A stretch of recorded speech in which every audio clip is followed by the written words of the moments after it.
Hello, and welcome. Today we are journeying into the life of one of the most influential and controversial figures of the 20th century, Mao Zedong. Who was the man behind the myth, and how did a farmer's son from rural China rise to become the absolute ruler of a quarter of the world's population? Let's find out. Mao Zedong was born in 1893 in Shaoshan, Hunan Province.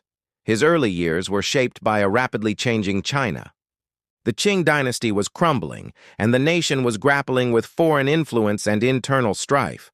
As a young man, Mao was a voracious reader, consuming everything from ancient Chinese classics to Western political philosophy. This intellectual curiosity led him to Beijing, where he worked as a library assistant at Peking University. It was here, amidst the intellectual ferment of the May 4th movement, that Mao first encountered and embraced Marxism. These were turbulent times.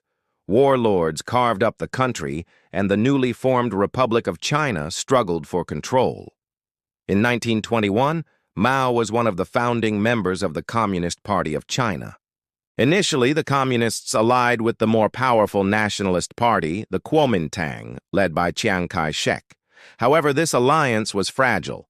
In 1927, Chiang turned on the Communists, initiating a brutal purge. This event marked the beginning of a long and bloody civil war. Forced to retreat, Mao led his beleaguered followers into the countryside. It was here that he developed his revolutionary strategy, a departure from traditional Marxist thought.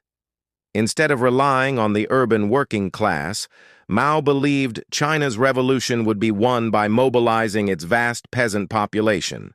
He argued that by winning the hearts and minds of the rural masses, the communists could surround and eventually capture the cities. This theory was put to the ultimate test during the legendary Long March.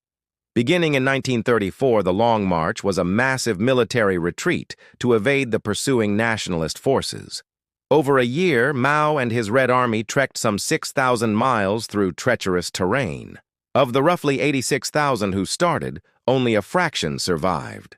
The ordeal was catastrophic, yet it became a cornerstone of communist mythology. It solidified Mao's leadership and demonstrated the incredible resilience and ideological commitment of his followers.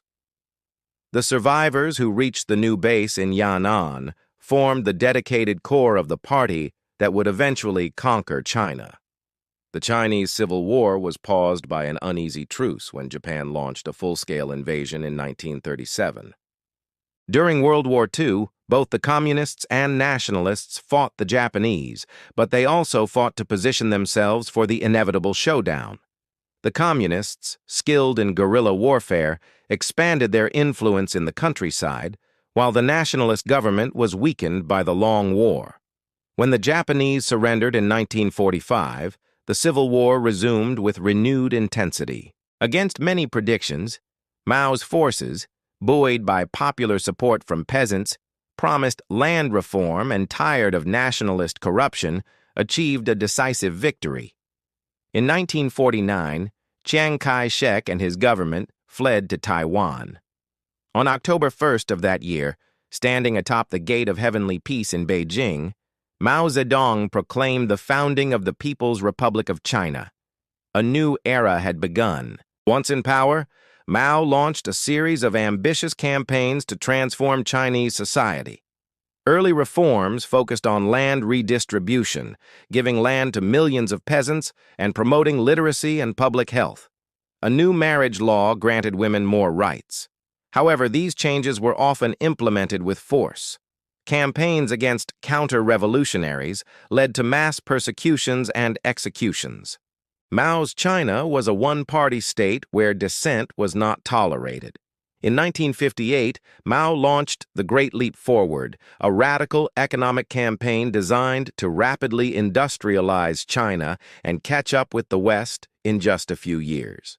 People were organized into massive communes, and backyard steel furnaces were built in villages across the country.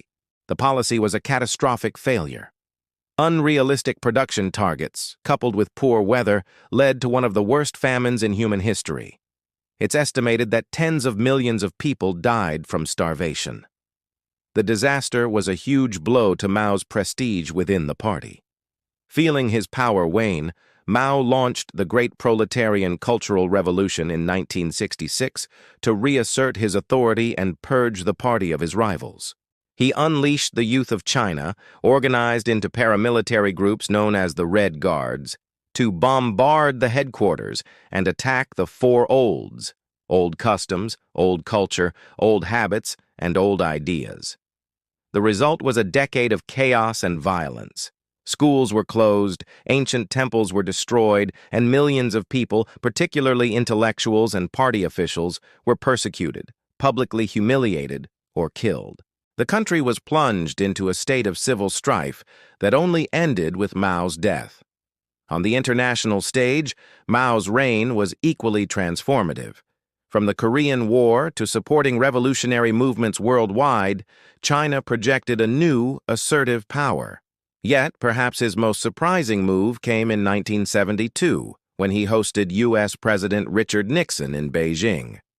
This historic meeting ended decades of isolation and began the process of normalizing relations between the two countries, a geopolitical shift that reshaped the Cold War and continues to influence global politics today.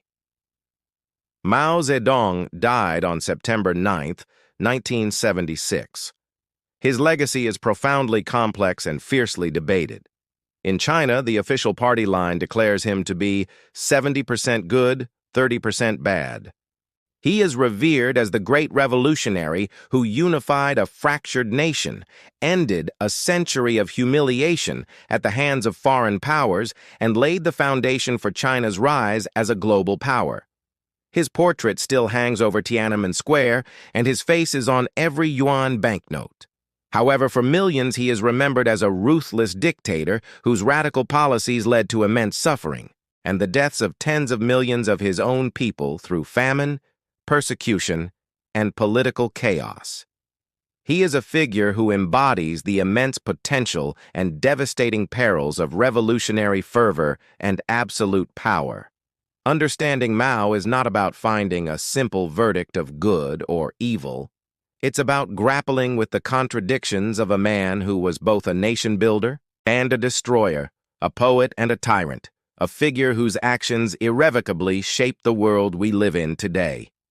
Thank you so much for joining us on this deep dive into history.